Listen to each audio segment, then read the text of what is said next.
नागपुर में बढ़ रहे हैं साइबर क्राइम। ना राजा, ना रंक, ना शिक्षित, ना ही अनपढ़, किसी को नहीं बख्श रहे हैं साइबर ठग। शहर में बढ़ते साइबर क्राइम पर वरिष्ठ पुलिस निरीक्षक अमित डोलस से खास बातचीत। हमारे देश में दिन ब दिन साइबर क्राइम के मामले जोर पकड़ रहे हैं। कहीं चंद फायदे के लालच में तो कई बार कानून का झूठा डर दिखाकर ये साइबर फ्रॉड लोगों को लूट रहे हैं, जिससे हमारा नागपुर भी नहीं बच पाया है। बहरहाल इसी मुद्दे पर हमारे संवाददाता ने नागपुर के साइबर पुलिस थाने के वरिष्ठ पुलिस निरीक्षक अमित डोलस से खास बातचीत की है। आइए डालते हैं एक नजर। नमस्कार, महाराष्ट्र T24 में मैं मनीष टेमरे आपका स्वागत करता हूँ। दर्शकों, भारत डिजिटलाइज हो रहा है, पेपर फ्री भारत की ओर हम बढ़ रहे हैं। लेकिन दूसरी ओर देखा गया है इस लिंक के महाजाल में कहीं ना कहीं जो है साइबर क्राइम बढ़ता नजर आ रहा है। और उसी संदर्भ में चर्चा करने के लिए इस वक्त हम मौजूद हैं नागपुर शहर के साइबर क्राइम पुलिस स्टेशन में, और हमारे साथ मौजूद है Nagpur cyber crime police station के PI अमित डोलस सर, जिनसे आज हम चर्चा करेंगे। सर, सबसे पहला सवाल आपसे आता है कि हमारे नागपुर शहर में काफ़ी मामले साइबर क्राइम के बढ़ रहे हैं, इनका स्वरूप प्रमुखता से कैसा है, क्या बताना चाहेंगे? नागपुर शहर में साइबर क्राइम दिन ब दिन बढ़ते जा रहे हैं। हमारे तरफ कंप्लेंट्स की तादाद बढ़ती जा रही है और हम लोग ऑफेंस भी रजिस्टर कर रहे हैं। इसमें साइबर गुनहगार जो है अपने जो साइबर का जो फ्रॉड करने का तरीका हर 2 महीने में, हर 1-1.5 महीने में चेंज करते रहते हैं। आजकल ट्रेंडिंग में शेयर ट्रेडिंग जो है उसके मामले बहुत ज़्यादा हमारे पास दर्ज हुए हैं। शेयर ट्रेडिंग के ऑफेंसेस रजिस्टर्ड हुए हैं, जिसमें आपको इन्वेस्टमेंट के नाम पे फंसाया जाता है। उसी तरीके से अलग अलग तरीके से, जैसे इलेक्ट्रिसिटी फ्रॉड हो, जिसमें आपको आपकी इलेक्ट्रिसिटी कट की जाएगी, आपको बैंक से KYC भरना है, आपका क्रेडिट कार्ड हम लोग लॉक कर देंगे, इस तरीके से, और एक्सटॉर्शन के भी ऑफेंसेस रजिस्टर होते हैं। लेकिन सबसे सीरियस जो हमारे पास अभी कंप्लेंट्स आ रही है वो है डिजिटल अरेस्ट के बारे में, जिसमें आपको पुलिस अधिकारी या कोई ED, इनकम टैक्स और CBI ऐसे जो इन्वेस्टिगेशन एजेंसी है उनकी तरफ से ऑफिसर बात कर रहे हैं, और आपका जो मोबाइल नंबर है, आपका आधार कार्ड नंबर है, आपका पैन कार्ड नंबर है, ये किसी सीरियस क्राइम में या सीरियस स्कैम में हमें मिला है और इसमें हमको अरेस्ट करना पड़ेगा। इस तरीके से आपको डराया धमकाया जाता है, और आपको अरेस्ट करने के नाम पे ये अरेस्ट करने से आपको बचने के लिए आपको अकाउंट्स दिए जाते हैं, और उस अकाउंट्स में पैसा ट्रांसफ़र करके इस तरीके से फंसाया जाता है। सर, जैसा कि आपने बताया, अवैध लेन देन और कानून का डर दिखाकर ये साइबर फ्रॉड जो है लोगों को ठग रहे हैं। ऐसी परिस्थिति में किस प्रकार की सतर्कता जनता ने लेनी चाहिए, क्या बताना चाहेंगे?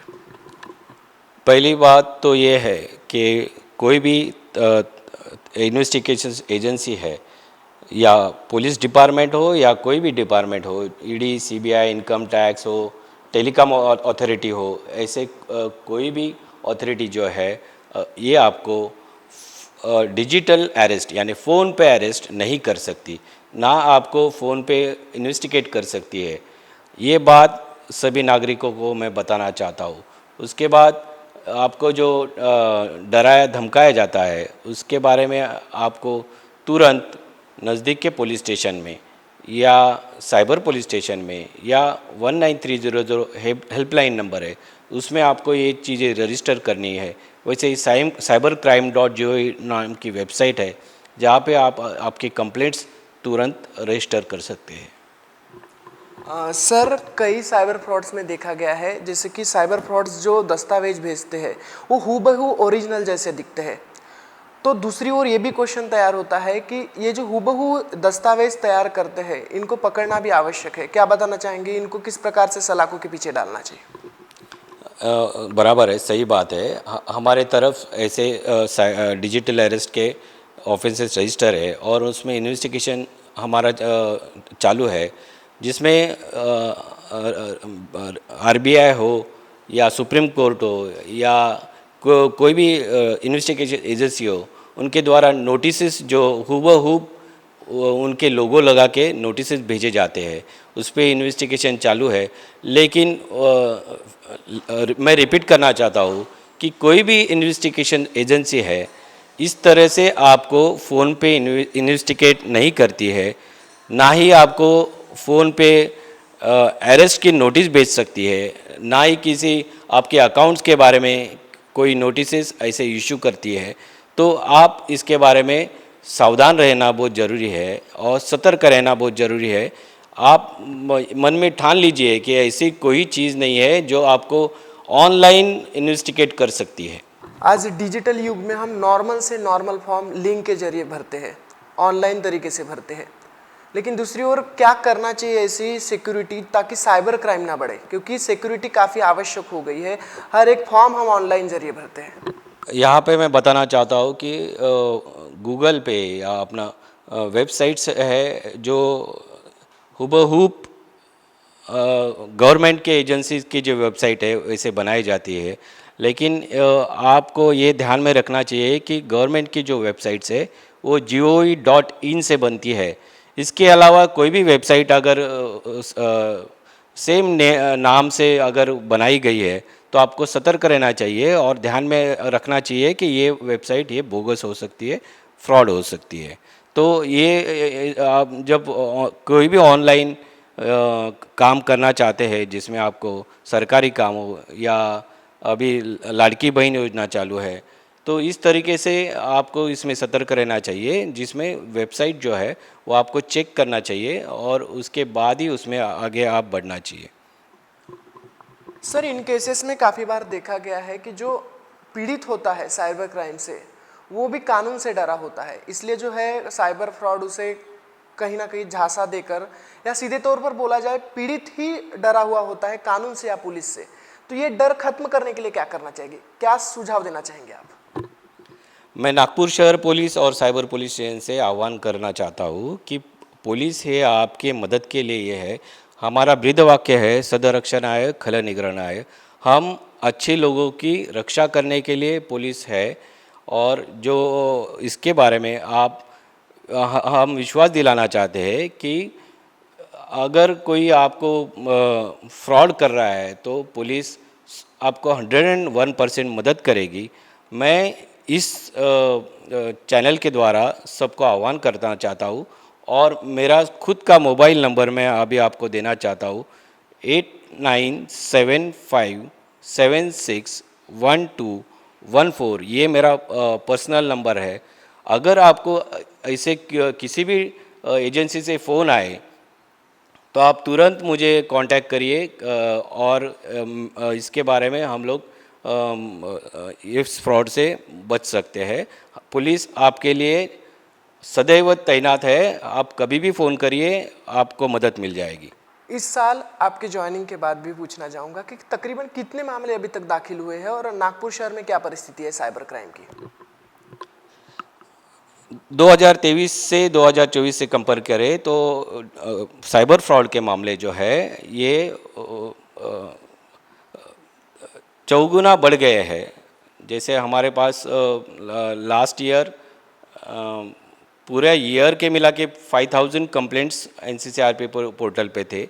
आज हमारे पास 9000 complaints already complaints NCCRP portal पे दर्ज है और उस कल 2023 के मुकाबले 2024 में डबल ऑफेंसेस रजिस्टर है। तो साइबर फ्रॉड दिन ब दिन बढ़ते जा रहे हैं।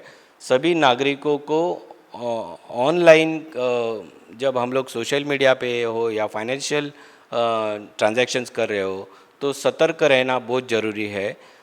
आपको आपका जो मोबाइल है उसमें जो फाइनेंशियल अकाउंट्स है, सोशल मीडिया अकाउंट्स है, इसको सिक्योरिटी ऑन करना बहुत ज़रूरी है। आपके जो फेसबुक का अकाउंट हो, इंस्टाग्राम का अकाउंट हो, उसके प्रोफाइल लॉक करना बहुत ज़रूरी है। 2 स्टेप वेरिफिकेशन करना बहुत ज़रूरी है। उसी तरीके से कोई भी unknown message, unknown phone call और अननोन फ्रेंड रिक्वेस्ट हो, अननोन लिंक हो, इसको आप रिस्पॉन्ड नहीं करना चाहिए। ये बात आप अगर करोगे तो साइबर फ्रॉड से आप बच सकते हो। सर एक नॉर्मली क्वेश्चन है, यदि कोई साइबर क्राइम का शिकार होता है तो वो किस प्रकार से शिकायत करे? बराबर है, मैंने पहले भी बोला था कि मिनिस्ट्री ऑफ होम अफेयर्स के तरफ से हेल्पलाइन नंबर 1930 ये दिया हुआ है। यहाँ पे आप डायरेक्टली फ़ोन द्वारा आपकी कंप्लेंट रजिस्टर कर सकते हैं। वैसे ही cybercrime.gov.in का एक वेबसाइट है, वहाँ पे आप आपका कंप्लेंट रजिस्टर कर सकते हो। उसी तरीके से नागपुर शहर की पुलिस की तरफ से नज़दीक के पुलिस स्टेशन में भी साइबर सेल बनाए गए हैं। वहाँ पे भी आप जाके आपके साइबर के बारे में जो कंप्लेंट्स है वो दे सकते हो। और साइबर पुलिस स्टेशन आपके लिए सदैव तैनात है। आप यहाँ आके भी पुलिस स्टेशन में कंप्लेंट दे सकते हो। तो दर्शकों, ये थे हमारे साथ वरिष्ठ पुलिस निरीक्षक साइबर क्राइम के नागपुर शहर के अमित डोलस सर, जिन्होंने कि संदेश दिया है पुलिस आपकी रक्षा के लिए है, पुलिस आपकी रक्षा करने के लिए है, तो डरने की कोई बात नहीं। लेकिन साइबर क्राइम के बढ़ते जो मामले हैं, इन बढ़ते मामलों में कहीं ना कहीं सतर्कता की आवश्यकता है और सतर्कता की जानकारी भी उन्होंने दी है। किस प्रकार से आप जो है साइबर फ्रॉड के शिकार होने के बाद किस प्रकार से शिकायत कर सकते हैं, सभी जानकारियों पर हमने चर्चा की। तो ये यकीनन है महाराष्ट्र टीवी 24 द्वारा हम आपको अपील करना चाहेंगे कि सभी जो है जानकारी को गौर से सुने, साथ ही साथ जो है अच्छी तरह एक सुशिक्षित व्यक्ति की तरह, सुजान नागरिक की तरह साइबर क्राइम को देश से भगाने में, साथ ही साथ विश्व से भगाने में जो है हेल्प करें। कैमरा पर्सन प्रवीण सूर्यवंशी के साथ मैं मनीष टेमरे, महाराष्ट्र टीवी 24 के लिए नागपुर। ग्रामीण अर्थव्यवस्थेची प्रगती आणि ग्रामीण जीवनाच्या सुधारणेसाठी पायाभूत सुविधांचा विकास गरजेचा आहे। म्हणूनच राज्य शासनाने 25-15-12-38 ह्या योजनेअंतर्गत विविध कामांना मंजुरी दिली आहे। प्रधानमंत्री ग्राम सडक योजना व मुख्यमंत्री ग्राम सडक योजना या अंतर्गत मागील 2 वर्षात 40,000 किलोमीटर लांबीच्या ग्रामीण रस्त्यांना शासनाने मंजुरी दिली आहे। ग्रामीण भागात पहिल्यांदाच इतक्या मोठ्या प्रमाणात रस्ते विकास योजना राबवली जात आहे। गावांतर्गत रस्ते, गटारे, दहन व दफन भूमीची सुधारणा, जिल्हा परिषदांच्या शाळांचे व अंगणवाड्यांचे नूतनीकरण, ग्रामपंचायत इमारतींचे बांधकाम, अभ्यासिका बांधकाम, सौर व विद्युत ऊर्जेवर आधारित विद्युत रोहित्र व शेतपाणंद रस्ते योजनेतील कामे अशा 37 कामांच्या समावेशामुळे ग्रामीण भागात पायाभूत सुविधांची निर्मिती होऊन ग्रामीण विकासाला चालना मिळत आहे। निर्धार ग्रामीण विकासाचा, महाराष्ट्राच्या उन्नतीचा, ग्रामविकास व पंचायत राज विभाग, महाराष्ट्र शासन।